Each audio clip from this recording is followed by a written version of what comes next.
Very good morning. Next, in Laplace transform, we will discuss the example 34 and 35th. Laplace transform of error function and complementary error function. 34th और 35th example में find out करेंगे error function और complementary error functions के Laplace transform की value. सबसे first इनकी definition clear होनी चाहिए सभी स्टूडेंट्स को। 34, 33 तक सभी एग्जाम्पल्स आपको बहुत अच्छे से एक्सप्लेन करती हैं और 36 एग्जाम्पल भी सभी ने सॉल्व कर लिया होगा। Example 33 and example 36 are same method. 33 and 36 आप लोगों को बोला था सेम इसी मेथड के अकॉर्डिंग इसको सॉल्व करोगे, तो सभी स्टूडेंट्स ने सॉल्व कर लिया होगा। Error function and complementary error function. Error function को किससे डिफाइन करते हो? एरर फंक्शन, ठीक है, इसको डिफाइन करते हो 2/√पाई 0 to x e⁻⁻t² dt and error complementary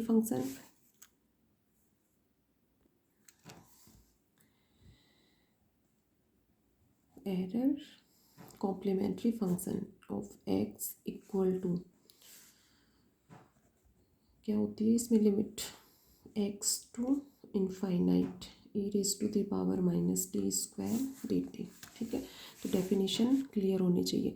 इसको देखो, एरर कॉम्प्लीमेंट्री फंक्शन, ये भी यहाँ पर क्लियर होना चाहिए। Error complementary function of x equal to 1 minus error function of x, ठीक है। डेफिनेशंस के साथ में ये भी ध्यान रखना है, क्योंकि एग्जाम्पल 34 सॉल्व करेंगे तो इसी के डिडक्शन पार्ट्स दिए हुए हैं फर्स्ट सेकंड थर्ड, तो उनमें फिर इस रिजल्ट को यूज लेते हुए easily Laplace transform of error complementary function find out होगा।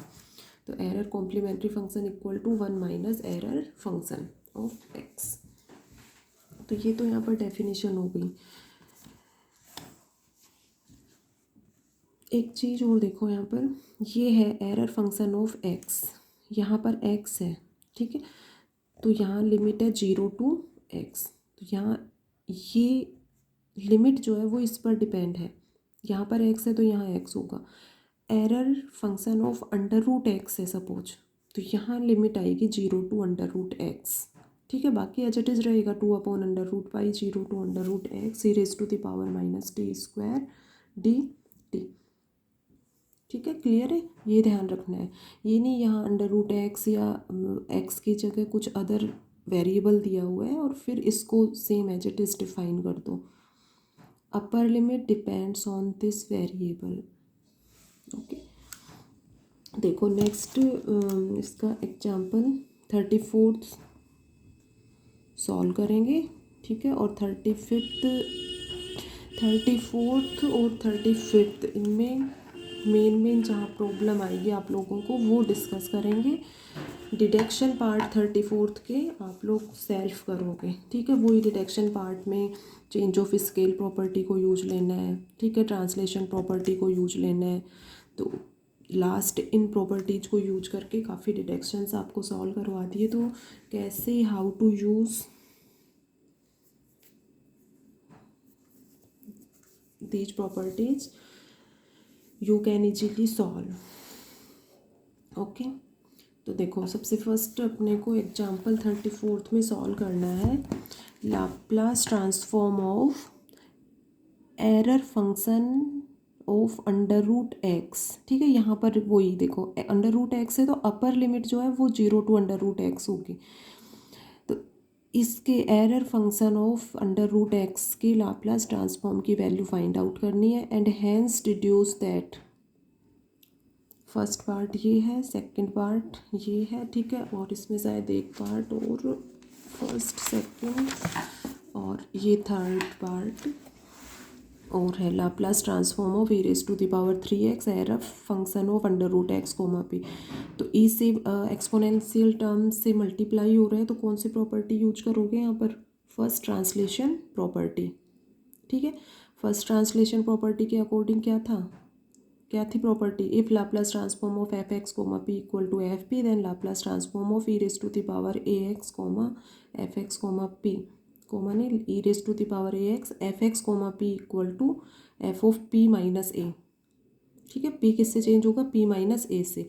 तो इसमें एफ ऑफ पी की जो भी वैल्यू होगी उसमें पी को चेंज करोगे पी माइनस 3 से। ठीक है, बिकॉज ए इक्वल टू 3। तो ये प्रॉपर्टीज क्लियर होनी चाहिए। इनको कैसे यूज करना है, ये जितने क्वेश्चंस को एग्जाम्पल्स को रिवाइज करोगे, सेल्फ प्रैक्टिस करोगे, तब क्लियर होगा।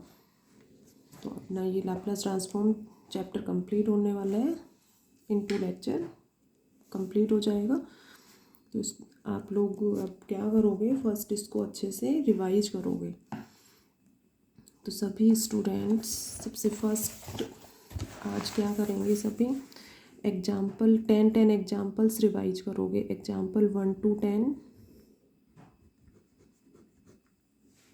सभी रिवाइज करेंगे। ठीक है, फिर नेक्स्ट कल करोगे 10 to 20, फिर 20 to 30, 30 to 40। ठीक है, 10 एग्जाम्पल्स रिवाइज करोगे। देन 4-5 डेज में चैप्टर कंप्लीट रिवाइज कर लोगे। लाप्लास ट्रांसफॉर्म ये चैप्टर यदि अच्छे से क्लियर है, देन आगे Fourier transform, Mellin transform, Hankel transform, ये चैप्टर्स आएंगे तो वो बहुत ईजी हो जाएंगे आप लोगों के लिए, यदि लाप्लास ट्रांसफॉर्म चैप्टर सभी को अच्छे से क्लियर है। इसके डेरिवेशंस, प्रॉपर्टीज़, डेफिनेशंस और एग्जाम्पल्स सभी को बहुत अच्छे से एक्सप्लेन कर दिए हैं। एक एक चीज़ आप लोगों को एक्सप्लेन की है। अब रिवाइज आप लोगों को करना है। जितना रिवाइज करोगे उतनी ही चीज़ें, कंसेप्ट्स जो हैं वो क्लियर होते जाएंगे। देखो नेक्स्ट, देखो डिफाइन करो इसको। तो ये अपर लिमिट क्या आ जाएगी? अंडर रूट एक्स, क्योंकि यहाँ पर अंडर रूट एक्स है। 0 to under root x e raise to the power minus t square d t. और इसको इस फॉर्म में भी ले सकते हो। यहाँ पर टी वेरिएबल है, 2 upon under root pi 0 to under root x e raise to the power minus u square d. ठीक है, बुक में यू वेरिएबल लेकर सॉल्व किया है तो कन्फ्यूजन नहीं होगा आप लोगों को। बाकी इससे टी से भी कर सकते हो, यू की जगह वेरिएबल है कुछ भी ले सकते हो, टी है यहाँ पर यू है।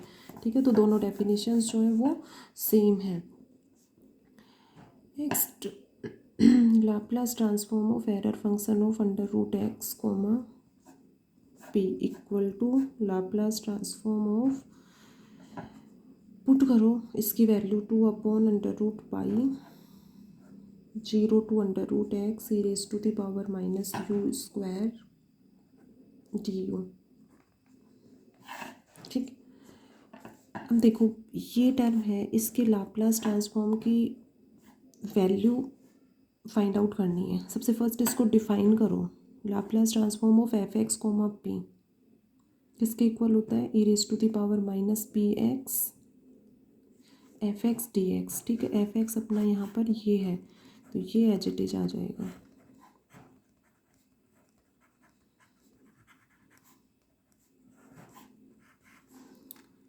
E raise to the power minus p x f x और ये हो गया d x as it is. ठीक है, next 2 upon under root pi, ये तो अपना कांस्टेंट है। ठीक है, ये हो गया 0 to infinite e raise to the power minus p x 0 to under root x e raise to the power minus u square d u d x. अब देखो इसमें मेन इम्पोर्टेंट पॉइंट यही है एक क्लियर समझने का, 0 to इनफाइनाइट। ठीक है, ये तो एक्स की लिमिट्स हैं और यू की लिमिट्स हैं 0 to अंडर रूट एक्स। दोनों integration limits, both of the integration limits are different. ठीक है, 0 to इनफाइनाइट और 0 to अंडर रूट एक्स दोनों लिमिट्स सेम होती हैं, तब तो चेंज ऑर्डर जो है वो इजीली चेंज कर देते हो। यू को बाहर ले लेते हो, एक्स को अंदर ले लेते हो। अब तक यही किया है मोस्टली क्वेश्चंस में कि जहाँ भी ऑर्डर चेंज करना किया है वहाँ यू को बाहर ले लिया, एक्स को अंदर ले लिया, बिकॉज ये दोनों सेम होती हैं, इंटीग्रेशन लिमिट्स आर सेम। लेकिन यदि ये इंटीग्रेशन लिमिट्स यदि डिफरेंट हों तो आप लोगों को इंटीग्रल इक्वेशन में सेकंड चैप्टर में सर ने क्लियर कर दिया होगा कि किस तरह से इनको ऑर्डर चेंज करते हैं। और सर ने नहीं भी क्या, सर ने एक्सप्लेन कर दिया होगा, चैप्टर सेकंड से करवा दिया होगा सर ने। उससे पहले भी फर्स्ट ईयर में आप लोगों ने डबल और ट्रिपल इंटीग्रल में change of order of integration chapter third में लिमिट्स डिफरेंट हो तो उनको कैसे ऑर्डर चेंज करना है, ये सभी को क्लियर होगा। इसमें देखो ये है x equal to 0 to infinite और u tends to 0 to under root x, ये लिमिट्स है। u equal to 0 to x, तो u equal to under root x, then u square equal to x। ठीक है, तो इसमें क्या करते हो, डिफरेंट हो तब ग्राफ बनाते हो, इन लिमिट्स के अकॉर्डिंग इनको ग्राफ में रिप्रेजेंट करोगे, फिर एक्स एक्स या वाई एक्स के पैरेलल स्ट्रिप लेकर और फिर इनका ऑर्डर चेंज करोगे। ठीक है, तो देखो पहले तो इनको ड्रॉ करो, इनको ग्राफ में रिप्रेजेंट करो सबसे फर्स्ट। तो इसमें जैसे एक्स एक्सिस और वाई एक्सिस, ठीक है, तो यहाँ पर एक्स और यू वेरिएबल है, जैसे टी के यहाँ टी से ही इसको सॉल्व करते तो फिर ये एक्स और टी वेरिएबल होते अपने पास। तो कहीं भी रटने की ज़रूरत नहीं है, सभी चीज़ें जो हैं वो एक के बाद एक क्लियर होती हैं अच्छे से। देखो अब इसको एक्सिस लो पहले, तो यू एक्सिस और ये एक्स एक्सिस ले लो, ये यू एक्सिस हो गया और ये एक्स एक्सिस हो गया। ठीक है, ये ओरिजिन हो गया। यू एक्सिस है, इस पर x इक्वल टू 0 होगा, एक्स एक्सिस है, इस पर u इक्वल टू 0, जैसे एक्स एक्सिस होता है y 0, वाई एक्सिस पर x 0। ठीक है, क्लियर है सभी को। यहाँ पर u square equal to x,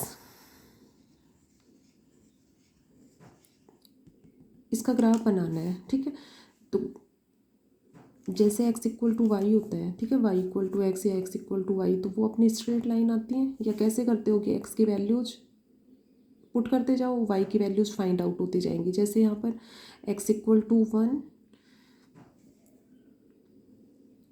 u की वैल्यूज ले लो कैसे भी ले लो, एक की वैल्यू ले लो, जैसे x इक्वल टू 1 होगा तो यू स्क्वायर इक्वल टू 1, तो u equal to under root 1 हो जाएगा। ठीक है, या u की वैल्यूज ले लो, x की फाइंड आउट कर लो, तो x equal to 1, then u equal to 1, x equal to 2, तो u equal to under root 2। ठीक है, अंडर रूट 2 1.4 समथिंग कुछ वैल्यू आएगी। x equal to 4, then u equal to under root 4, u equal to 2। ठीक है, तो इस तरह से वैल्यूज आती जाएंगी, u की वैल्यूज लोगे तो x फाइंड आउट हो जाएगा। तो जैसे इनको ग्राफ में रिप्रेजेंट करो तो 1 2 3 4 1 2 3 4 इस तरह से पॉइंट ले लोगे, तो थोड़ा सा आइडिया से लेंगे। जैसे 1 और 1 ये पॉइंट हो गया। ठीक है, सपोज ये 2 है तो 2 पर 1.4 बिल्कुल एग्जैक्ट, तो अपने पास ग्राफ होगा तो उसमें एग्जैक्ट वैल्यू जाती हैं। 2 और 1 और 2 यहाँ तक ले लो, ये 1.4 इस तरह से ये वैल्यू आ जाएगी। x इक्वल टू 4 पर 2, 1.4 से ऊपर आएगा कुछ वैल्यू, x इक्वल, तो एग्जैक्ट यदि ग्राफ है तो उसमें पॉइंट्स डिनोट करके और फिर आप इसको बना के देख सकते हैं। तो ये स्ट्रेट लाइन आएगी इस तरह से u square equal to x के लिए। तो ये 1 हो गया था, 1 2 3 4 पर ये वैल्यू, यहाँ पर 2 इस तरह से, तो बनाकर देख लेना, ये स्ट्रेट लाइन आएगी इस तरह से। ठीक है, ये एक और रहा है x इक्वल टू इनफाइनाइट, तो ये x इक्वल टू इनफाइनाइट यहाँ पर इस तरह से ये आएगा। ठीक है, u इक्वल टू इनफाइनाइट होता तो ये स्ट्रेट लाइन इस तरह से आती। इंटीग्रल इक्वेशन के सेकंड चैप्टर में बहुत अच्छे से आप लोगों ने किया होगा। ये स्ट्रिप ऐसे लेते हो फर्स्ट तो, ठीक है, और फिर इसका ऑर्डर चेंज करते हो स्ट्रिप को चेंज करके। जैसे कि लिमिट्स ये शो कर दिया, ठीक है, तो ये लिमिट्स जो है वो स्ट्रिप, यदि ये रीजन हो गया इसका, ठीक है, तो दो डायग्राम बनाते हो। तो फर्स्ट डायग्राम में तो स्ट्रिप ये इसके पैरेलल ले लिया, यू एक्सिस के पैरेलल इस तरह से, ठीक है, तो ये इस तरह से लेते हो। तो ये स्ट्रिप जो है वो x इक्वल टू 0 और इनफाइनाइट के मिड में है, तो x की लिमिट्स हो गई 0 टू इनफाइनाइट, और u इक्वल टू √2 ये अपना है u square equal to x, और u इक्वल टू √x, तो u tends to 0 to √x, ठीक है, ये लिमिट्स आ गई। अब ऑर्डर चेंज करना है, मीन्स इस स्ट्रिप को x एक्सिस के पैरेलल लोगे, फर्स्ट u के पैरेलल ले लिया, देन x के पैरेलल लोगे इसको इस तरह से, ये हो गई स्ट्रिप अपनी। तो दो डायग्राम बनाओगे इसमें, फर्स्ट में स्ट्रिप को ऐसे लोगे, फिर एक diagram same as it is बनाओगे और स्ट्रिप को इस तरह से ले लोगे। मैंने एक में ही एक्सप्लेन कर दिया। अब इसमें देखना है, ये स्ट्रिप है, ठीक है, तो ये इस पॉइंट के कोऑर्डिनेट्स फाइंड आउट करें, तो x इक्वल टू इनफाइनाइट, और यहाँ x equal to infinite put करोगे तो ये u इक्वल टू इनफाइनाइट, तो ये इनफाइनाइट कोमा इनफाइनाइट पॉइंट हो गया। तो ये स्ट्रिप u इक्वल टू 0 और u इक्वल टू इनफाइनाइट के मिड में लाई कर रही है, तो u टेंस टू क्या हो जाएगा 0 टू इनफाइनाइट, ठीक है, और x टेंस टू क्या होगा, x की वैल्यू यू स्क्वायर है, तो x टेंस टू यहाँ पर यू स्क्वायर है, ठीक है, और यहाँ x इक्वल टू इनफाइनाइट है, तो x tends to 0 to infinite, ठीक है। तो ये सभी एक्सप्लेन कर दिया, ठीक है, बता दिया आप लोगों को, और ये क्लियर भी हो गया होगा सभी को। तो मेन इसमें इम्पोर्टेंट पॉइंट यही है कि जहाँ डिफरेंट इंटीग्रेशन लिमिट्स हों तो उसमें डायग्राम बना के और स्ट्रिप्स लेकर स्ट्रिप को चेंज करके, और we will find the integration limits, ठीक है। तो अब ये लिमिट्स हो गई, ऑर्डर चेंज कर दो, और u की लिमिट्स तो u 0 टू इनफाइनाइट और x की limit u square to infinite, और फिर इसको नेक्स्ट सॉल्व करोगे। फिर नेक्स्ट सॉल्यूशन जो है वो इजीली कर सकते हो सभी। यहाँ तक सॉल्व हो गया था अपना, ठीक है। अब इसमें ऑर्डर चेंज करना है, ऑर्डर चेंज करना है मीन्स x को अंदर लोगे और u को बाहर लोगे, तो u की लिमिट्स क्या है 0 टू इनफाइनाइट, तो ये u तो बाहर हो गया, ठीक है, और अंदर x को लेना है, तो x tends to u square to infinite, ठीक है। तो ये ही इसमें इम्पोर्टेंट पॉइंट था। तो e raise to the power minus bx और dx, u बाहर हो गया बाई ऑर्डर ऑफ इंटीग्रेशन।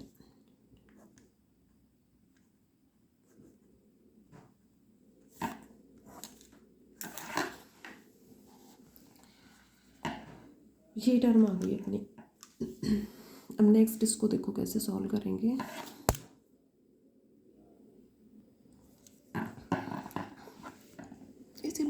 इस इंटीग्रेशन को सॉल्व कर लो, ठीक है। e raise to the power minus b x का e raise to the power minus b x upon x का जो भी कोफिशिएंट है उससे डिवाइड करोगे, ठीक है, क्योंकि एक्स के रिस्पेक्ट में इंटीग्रेशन हो रहा है, तो ये तो इजीली सभी कर सकते हो। ये लिमिट्स हैं, ठीक है, अपर लिमिट पुट करोगे तो e raise to the power minus infinite minus e raise to the power minus b, और एक्स के स्पेस पे यू स्क्वायर, ये टर्म ये 0 हो जाएगा, ठीक है, माइनस माइनस प्लस हो गया, और ये टर्म कॉमन ले लो, माइनस यू स्क्वायर कॉमन ले लो, तो ये हो जाएगा 1 प्लस बी, ठीक है। अब इसमें पुट करो under root 1 plus b into u equal to v, ठीक है। तो यहाँ से u square into 1 plus b equal to v square, differentiation करो इसका, u under root 1 plus b equal to v कैसे करोगे इसको डिफ्रेंशिएट, u वेरिएबल को v में चेंज कर रहे हो, ठीक है, तो अंडर ये वाली टर्म है p कांस्टेंट रहेगा, ये कांस्टेंट रहेगा, तो इजीली इसको अंडर रूट 1 प्लस बी और D U equal to D V, तो यहाँ से D U equal to 1 upon under root 1 plus B D v, ये हो गया, ठीक है। डी यू की वैल्यू पुट कर दो, ये हो जाएगा ई raise to the power minus V square, E raise to the power minus V square, और डी यू इक्वल टू ये पुट कर देंगे, ठीक है। लिमिट सेम रहेंगी क्या, ये u की लिमिट्स हैं, तो u tends to zero then v tends to zero, u tends to infinite then v tends to infinite, limit same रहेंगी। सॉल्व करो इसको आगे, ये वैल्यूज पुट कर दी, ठीक है। ये बाहर ले लो, इसको कांस्टेंट है ये हो गया। जनरल फार्मूला यूज कर सकते हो यहाँ पर, zero to infinite e raise to the power minus x square d x किसके इक्वल होता है, under the root of pi upon two, ठीक है। तो ये जनरल फार्मूले के अकॉर्डिंग लर्न रखना है अपने को formula, zero to infinite e raise to the power minus x square d x equal to under root pi upon two, under root pi और टू कैंसिल हो जाएगा, और ये one upon p under the root of one plus p, ठीक है। ये Laplace transform of error function of under root x comma p equal to one upon p under root one plus p, ये अपना answer हो गया। अब इसके deduction part है first second third, self solve करोगे, ठीक है। और नेक्स्ट एग्जांपल 35 जो है वो सेम इसी मेथड से डायग्राम बनाओगे, ऑर्डर चेंज करोगे और सॉल्व करके देखोगे, और जहाँ भी प्रॉब्लम आएगी वो स्टेप बताओगे कि मैम ये क्लियर नहीं हो रहा। Okay, so example 34 and 35 are complete.